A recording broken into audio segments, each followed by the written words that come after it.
It seems I can't cut a break on Fridays, and despite my best intentions, I've been running around all day trying to make sure I don't get stressed over the weekend.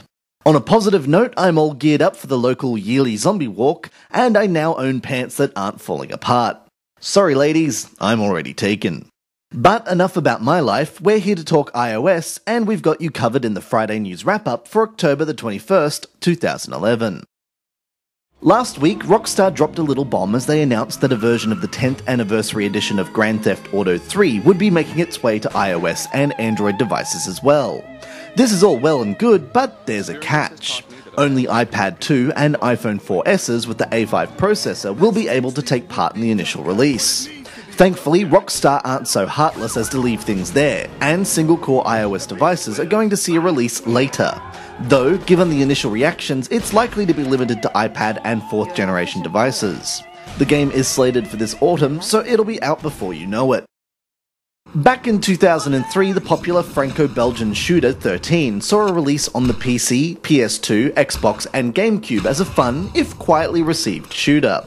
The fact that it sported vocal talents from actors like David Duchovny shows there was a real vested interest in covering the then 19-year-old comic with as much flair as possible.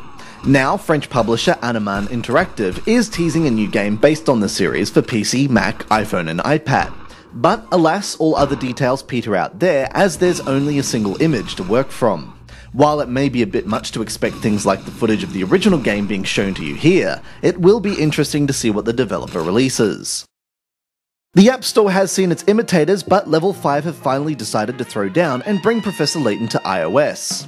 It gets even better as it's an entirely new game dubbed Layton Brothers Mystery Room. Details are sparse at the moment, though the story does revolve around aiding two special agents in solving unsolvable crimes. We do have a contact over in Japan, so we'll pass on any updated news as soon as we can. If you missed out on all the bombast from Gameloft, the third installment of their Modern Warfare shooter series Modern Combat will be hitting the virtual shelves in the App Store on October 27.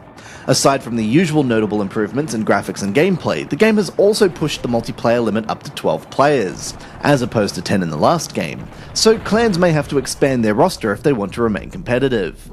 The game is optimized for the iPad 2 and hopefully iPhone 4S as a result, but is also a universal app. Pricing is yet to be announced.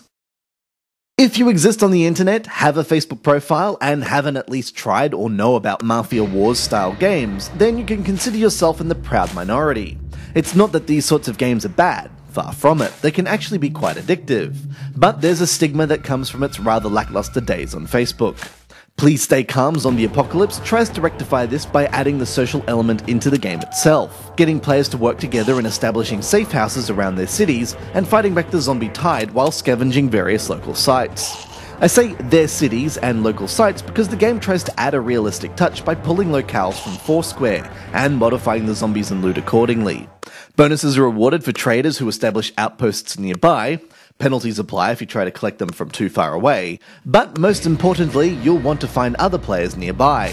Sadly, this isn't always easy, even despite the availability of a global chat board, and unless you're lucky enough to find a group of survivors, your journey in the world of Please Stay Calm, cool storyline or not, is going to be limited. Still, Massive Damage have done a great job at pushing the boundaries of the already limited genre, and hopefully updates encourage players to keep coming back for more. I had thought that giving away the top game of the week prize to Mage Gauntlet was a bit premature, especially given some of the great titles that launched aside it. However, we'll cover those titles on Monday. For now, Rocket Cat Games' latest game gets the #1 slot. Despite being a huge departure from the time trial rope-swinging days of their Hook games, Mage Gauntlet is still an incredibly fun action RPG that shows the maturity of a developer comfortable with the iOS platform. Sporting their usual 16-bit retro visual appeal with modern effects, the game tries to sidestep the usual tropes while poking its tongue out and having fun at the expense of other RPGs. Definitely worth grabbing if you're after a game you keep coming back to, especially thanks to its unlockable master mode. Given that I'll be making use of public transport almost all weekend, I know I'll be busy playing a whole ton of games to kill two birds with one stone. In particular, you can look forward to reviews of Galaxy Pirate Adventure, Whale Tale, Bring Me Sandwiches, and Dark Incursion at the start of the week, along with a good handful dropped in from Dave. Enjoy your weekend, I know I will. This has been Andrew with AppSpy.com.